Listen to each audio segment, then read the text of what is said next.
месси бозингари дастон ва беҳтарин футболбоз дар таърих аст. шояд чунин бошад, аммо мо имрӯз дар бораи бозии ӯ не, балки дар бораи рафторои ӯ ба шумо нақл мекунем ки ин аниқ ба ӯ зебанда нест. пеш аз видео ин саволро надодан наметавонам: ки беҳтарин аст, месси ё роналду?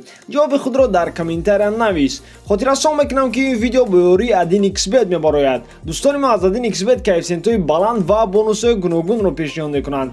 дарров регистратсия кун ва соҳиби бонус шав. ссилкаи бозиро ман дар таги комментария ин видео мемонам. даромади гап бонусҳо: бо промокоди TouchFoot AdinXBet барои одамони нав то 6500 рубл бонус медиҳад. имконият ва ғолибиятро аз даст надиҳед.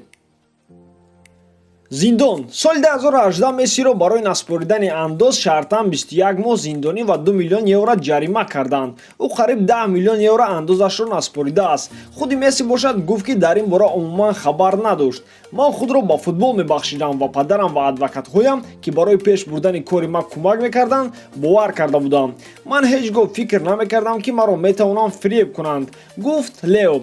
падари месси низ гуфт ки ӯ ба ин кор алоқае надорад ва ба ҳамаш адвокатҳо гуноҳгоранд. аммо суд ба суханҳои месси ба падари ӯ бовар накарданд ва онҳоро ҷинояткор ҳисоб кард. падари месси низ беҷазо намонд. ӯро 13 моҳ шартан аз озодӣ маҳрум ва 1 миллион 300 ҳазор евро ҷарима карданд. FIFA. сентябри соли 2019 атрофи месси боз як муноқишаи дигар рӯй дод. он моҳ месси беҳтарин футболбози сол ба версияи FIFA гардид, аммо пас аз нашр кардани натиҷаҳо маълумотҳо оиди тағйир додани овоздиҳӣ ба фоидаи месси пайдо гардиданд. капитани мунтахаби Никарагуа Хуан Баррера гуфт ки ӯ умуман дар овоздиҳӣ иштирок накардааст, аммо дар варақаи натиҷаҳо навишта шуда буд ки гӯё ӯ ба месси овоз додааст. дуюм шахсе ки оиди овоздиҳии ноадолатона сухан гуфт тренери мунтахаби Судан Здравко Логарушич буд. ӯ гуфт ки дар ҷои якум Муҳаммад Салаҳро интихоб карда буд ва ба Лионел умуман овоз надода буд. Логарушич ҳатто сурати варақи овоздиҳии худро ба интернет партофт, аммо дар сайти FIFA гуфта шуда буд ки Логарушич ба месси овоз додааст. бале, ин ҷо айби Лионел нест, аммо ин муноқиша ба обрӯи месси таъсири манфӣ мерасонад. пойафзол. пас аз он ки мисриҳо фаҳмиданд ки овозҳои Салаҳро ба номи Месси навиштанд, онҳо Лионелро боз ҳам бадтар диданд.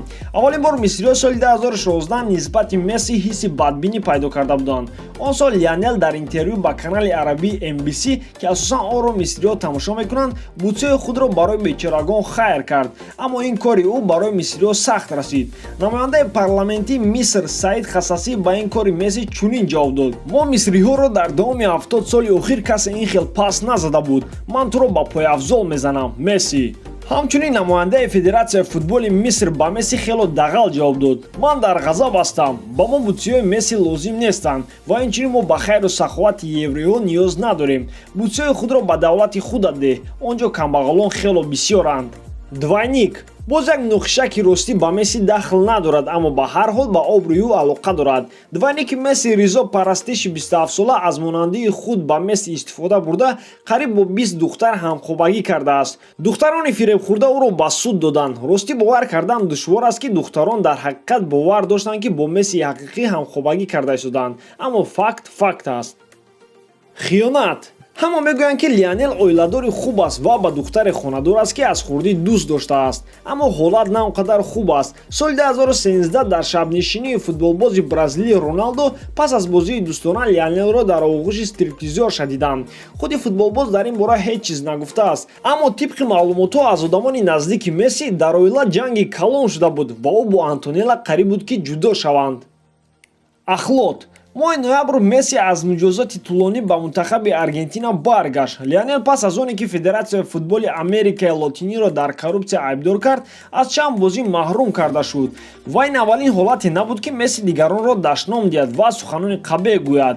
дар бозии интихобии ҷоми ҷаҳон соли 2018 Месси довари Канориро дашном дода буд, ки пас аз ин аз 4 бозии дастааш маҳрум карда шуд. ҳамчунин дар Ла Лига Месси доварро дашном додааст. дар Эл Классикои соли 2018 Месси аз қарори баровардаи довар хело ғазабнок шуда ба ӯ суханони бад гуфта буд: ту гӯҳ, ту ҳамеша чунин рафтор мекунӣ, гӯҳ. мо аллакай дар Ла Лига ғолиб шудаем ва шарт нест ки тарафи Реалро бигирӣ. Лео маҳз чунин суханҳо гуфт. барои ин кораш ӯ ягон хел ҷазо нагирифт.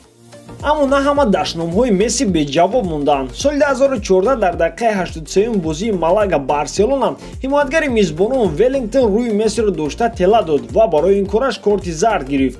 Баъд аз бозӣ Веллингтон гуфт ки Месси ӯро падарнаълат гуфт. Дар ин ҳолат Месси ба сагчаи хурдакаке монанд буд ки дар кӯчаҳо давида ба роҳгузарон ки 10 баробар аз ӯ калонанд аккос мезанад.